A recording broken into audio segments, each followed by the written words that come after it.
Mondrian, Color in Motion can be played solo or with up to 5 people. The goal of the game is to place cards on top of existing cards with matching colored squares to place markers, and then jump markers to gain points. If you are playing with 2 to 5 people, the goal of the game is to collect the most points. If you are playing single player, the goal is to beat your own high score. Start the game by shuffling the deck. Deal out 3 cards to each player. Players should keep the face of their cards hidden from other players. Take 1 card from the top of the deck and place it face up in the center of the playing area. Place the markers and the deck away from the playing area but within reach. Then choose which player will go first. Each turn has 3 phases: the placing phase to play cards and markers, the jumping phase to capture markers for points, and drawing from the deck to end your turn. During the placing phase, the player places one of their cards face up to overlap a card already on the playing area.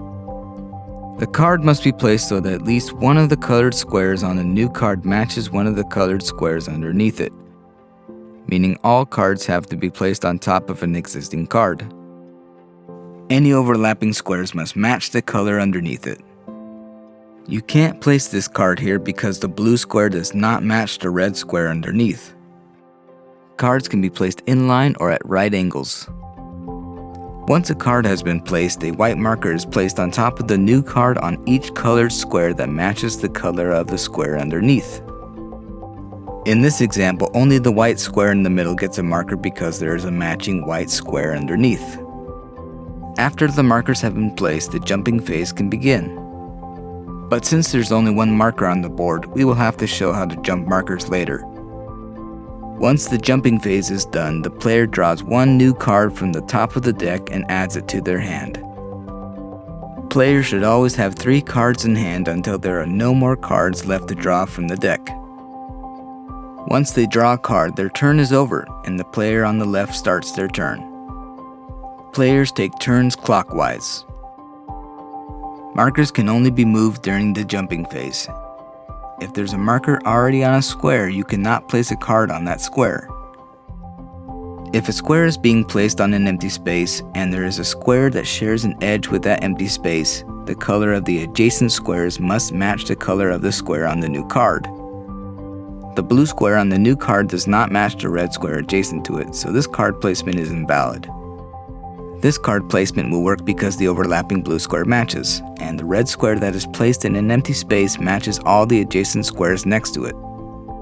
If there was a square already placed on more than one side of the empty space, those squares would have to match as well. Again, any square on the new card that overlaps with the square beneath it gets a new white marker. Remember that you have to check the color of adjacent squares only if you are placing a square over an empty space. Because these squares are being placed only on existing squares, you don't have to worry about matching the colors of adjacent squares. Now the player places 3 white markers, 1 for each overlapping square. Now we go to the jumping phase of a player's turn. Players get points by jumping and capturing markers. When a marker jumps over another marker, the jumped marker goes into the player's pile. Markers can jump over 1 marker that is next to it in any direction, including diagonally. The marker must land on a square that does not already have a marker on it. A player can make any number of jumps during their turn. Here's an example of one jumping phase. Players can make jumps anywhere on the board during their turn. They are not limited to using the same marker to make all the jumps in a single turn. They can use any marker they want so long as it is a valid jump.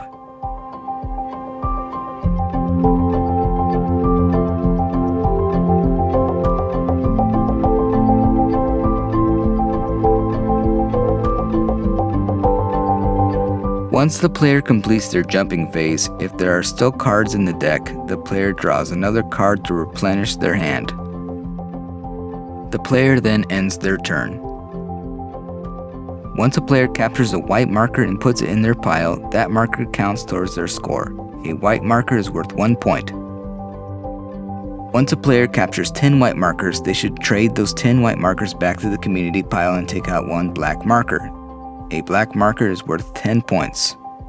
This allows white markers to be available for play toward the end of the game as more points are collected. If a player is unable to play a card, they will have to end their turn and keep their cards for the next turn. Play then moves clockwise to the next player.